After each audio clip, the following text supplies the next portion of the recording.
Hello and नमस्कार हमारे प्यारे बिहार के शिक्षकों, आपका हमारे चैनल स्टडी तंत्र में बहुत बहुत स्वागत है। आशा करते हैं आप सभी स्वस्थ और मस्त होंगे।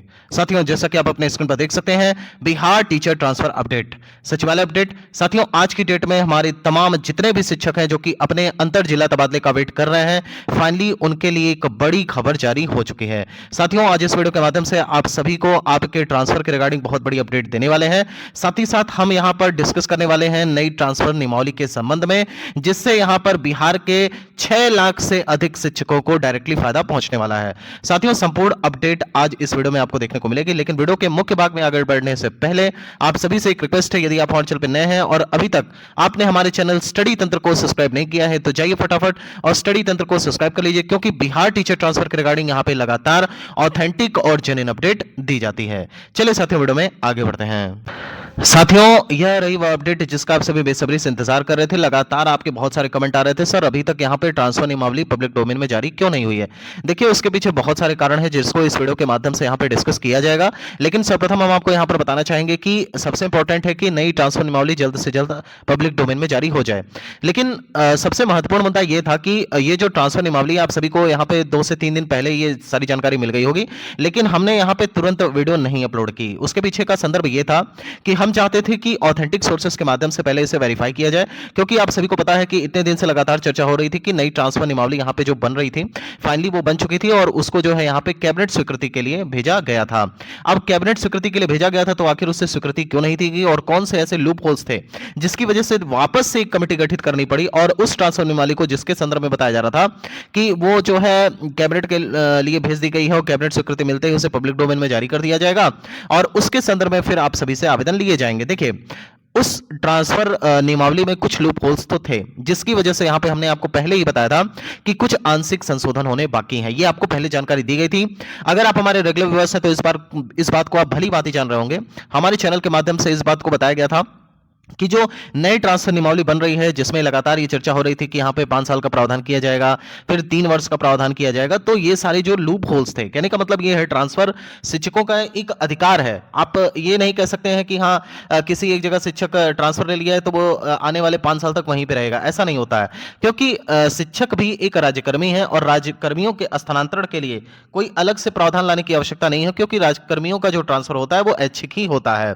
तो इसके संदर्भ में यहाँ पे बताया गया कि 3 वर्ष से लेकर के 5 वर्ष तक के यहां पे प्रावधान किए गए थे कि अगर आपका एक बार अच्छे ट्रांसफर हो जाता है, किसी भी प्रकार के आप अगर स्थानांतरण का लाभ ले लेते हैं, तो उसके बाद जिस विद्यालय में आपको पोस्टिंग दी जाएगी वहां पर आप एटलीस्ट 5 वर्ष तक वहां पे शिक्षा अपनी मतलब जो शैक्षणिक प्रशिक्षणिक कार्य है उसे संभालेंगे और फिर उसके बाद आप आवेदन के पात्र हो पाएंगे। तो देखिए, ये कुछ लूप होल्स है। इसके अलावा यहाँ पर जो है टाइम टू टाइम आपका स्कूल बदले जाएंगे, ये भी कुछ लूप होल्स निकल करके आ रहे थे। फिर आप एक ही विद्यालय में लगातार कई दिनों तक नहीं रह सकते। मान लीजिए कि एक विद्यालय में आपका ट्रांसफर हो गया, उसमें बताया गया कि 3 वर्ष के बाद संभवतः या 5 वर्ष के बाद फिर आपका ट्रांसफर कर दिया जाएगा उसी प्रखंड में या किसी और प्रखंड में। तो ये सारे बहुत सारे लूप होल्स थे। इसके अलावा भी कई सारे यहाँ पे लूप होल्स देखने को मिले हैं कि अगर आपने एक बार ट्रांसफर के लिए आवेदन कर दिया, नहीं आपका ट्रांसफर हुआ, तो बेसिकली आप अगले बार नहीं भर पाएंगे, फिर 1 वर्ष बाद भर पाएंगे। कुछ इस तरह के प्रावधान थे, जिसकी वजह से जब ये फाइनली चीज़ें सरकार तक पहुंची और कई सारे यहाँ पे वरिष्ठ पदाधिकारियों की नज़र में ये सारी चीज़ें आई, तो उसके बाद कहीं ना कहीं जो ये नियमावली थी उसमें कुछ आंशिक संशोधन को लेकर के संस्तुति की गई। अब यहाँ पे जो हमें बड़ी जानकारी निकल करके आ रही है कि अब फाइनली इसके रिगार्डिंग यहाँ पे एक कमेटी गठित कर दी गई है और ये जो कमेटी है, जो नियमावली बनी हुई है, उसी नियमावली में यहाँ पे सारी जो पॉइंट्स हैं उन पर डिस्कस करेगा। मतलब यहाँ पे जो आपको कमेटी दिखाई पड़ रही है, जिसमें यहाँ पे टोटल 6 सदस्यों का समावेशन किया गया है। आप देख सकते हैं इसमें सचिव शिक्षा विभाग है जो कि अध्यक्ष रहेंगे इस कमेटी के। इसके अलावा निदेशक प्राथमिक माध्यमिक शिक्षा है जो कि सदस्य सचिव के रूप में नामित हुए हैं। इसके अलावा निदेशक प्राथमिक शिक्षा रहेंगे। फिर यहाँ पे तमाम जो आला पदाधिकारी हैं वो इस कमेटी के सदस्य रहने जा रहे हैं। तो कुल मिलाजुला करके ये है जो महत्वपूर्ण मुद्दे हैं उन पर चर्चा होगी और बहुत जल्द इसे पब्लिक डोमेन में जारी किया जाएगा, क्योंकि यहाँ पे एक डेडलाइन भी तय कर दी गई है। ये जो नियमावली है 15 दिनों के अंदर तैयार कर विभाग को उपलब्ध करा दिया जाएगा और उक्त समिति के गठन पर शिक्षा प्राधिकार का अनुमोदन प्राप्त है, यानी कि शिक्षा विभाग की इस पर जो है मुहर भी लग चुकी है। फाइनली ये जो कमेटी है ये 15 दिनों के अंदर अपनी संस्तुति प्रदान करेगी। बेसिकली आप कह सकते हैं कि यहाँ पर मतलब मान करके चलिए कि 15 अप्रैल, पहले भी आपको बताया गया था कि मिड अप्रैल के आसपास यहाँ पे आप सभी के जो नई नियमावली है वो देखने को मिल जाएगी। फाइनली अब ये सारी चीजें सच साबित होते हुए दिख रही हैं।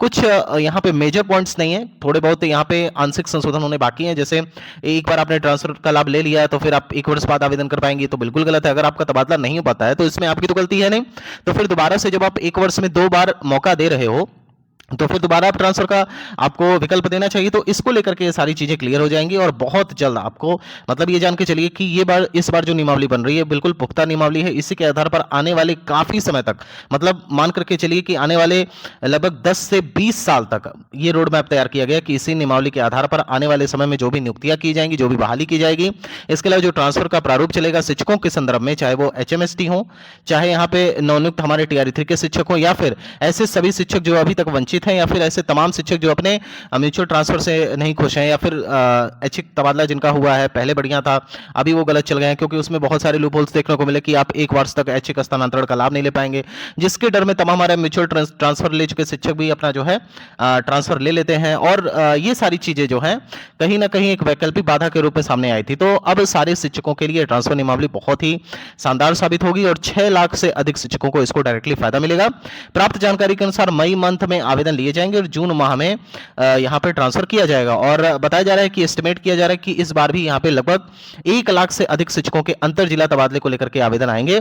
साथ ही साथ यहां पे सेम जिला ट्रांसफर को लेकर के भी बहुत सारे साथी कमेंट करते हैं, बहुत सारे शिक्षक कमेंट करते हैं, तो आपको बताना चाहेंगे सेम जिला ट्रांसफर को लेकर के भी इस नियमावली में जिक्र किया जाएगा। मतलब उसमें यह स्पष्ट रूप से प्रावधान किया जाएगा कि अगर आप सेम जिला में स्थानांतरण चाहते हैं तो उसके लिए कौन सी कमेटी यहां पे आपका ट्रांसफर करेगी, क्योंकि अंतर जिला तबादले में यहां पे राज्य के जो हस्तक्षेप है मतलब सरकार के स्तर से यहाँ बहुत इंपॉर्टेंट हो जाता है। इसके अलावा यहाँ पे जो सेम जिला ट्रांसफर की बात होती है तो यहाँ पे मतलब कह सकते हैं कि DO के माध्यम से इजीली हो सकता है। तो ये सारी चीजों का प्रावधान भी नई नियमावली में आपको स्पष्ट रूप से देखने को मिलेगा। उसके बाद आप सभी से आवेदन लिए जाएंगे, फाइनली आप सभी का ट्रांसफर एक साथ कर दिया जाएगा। अब ये देखने वाली बात होगी कि नए ट्रांसफर नियमावली के तहत कितने शिक्षकों का ट्रांसफर हो पाता है, साथ ही साथ आने वाले टाइम पे इस ट्रांसफर नियमावली से कितने सारे शिक्षक साथियों का समय टाइम टू टाइम ट्रांसफर हो पाता है, ये भविष्य की बात होगी। लेकिन फिलहाल आप सभी को एक बहुत बड़ी खुशखबरी ये है कि बहुत जल्द ये जो नियमावली है जारी होने वाली है।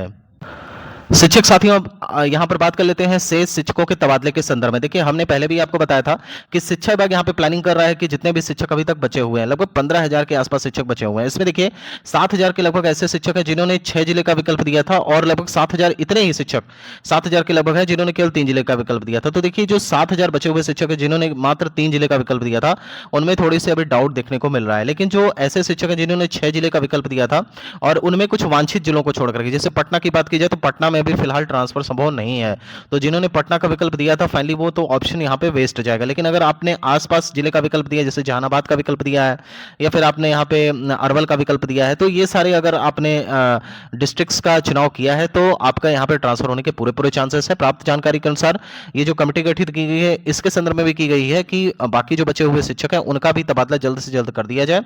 हालांकि यहाँ पे कह सकते हैं कि शिक्षा विभाग चाहे तो कल की डेट में ही जो लिस्ट शिक्षा विभाग के पास है उसे पब्लिक डोमेन में जारी कर सकती है, बचे हुए शिक्षकों का भी ट्रांसफर कर सकती है। लेकिन अब ये शिक्षा विभाग क्या निर्णय लेती है, क्योंकि यहाँ पे कह सकते हैं कि बाकी शिक्षकों के भी तबादले को लेकर के शिक्षा विभाग गंभीर है, लेकिन यहाँ पे कोई पुख्ता जानकारी निकल करके नहीं आ पा रही है कि आखिर वो लिस्ट कब तक यहाँ पे पब्लिक डोमेन में जारी कर दी जाएगी और बाकी बचे हुए लगभग 7,000 शिक्षकों को जिला अलॉट कर दिया जाएगा। तो देखिए इसके संदर्भ में जो हमें जानकारी प्राप्त हो रही है कि मार्च महीने में ये जो लिस्ट थी वो आने वाली थी, 15 मार्च के आसपास ये लिस्ट संभवतः देखने को मिल जाती, लेकिन अभी तक ये लिस्ट पब्लिक डोमेन में जारी नहीं हो पाई है।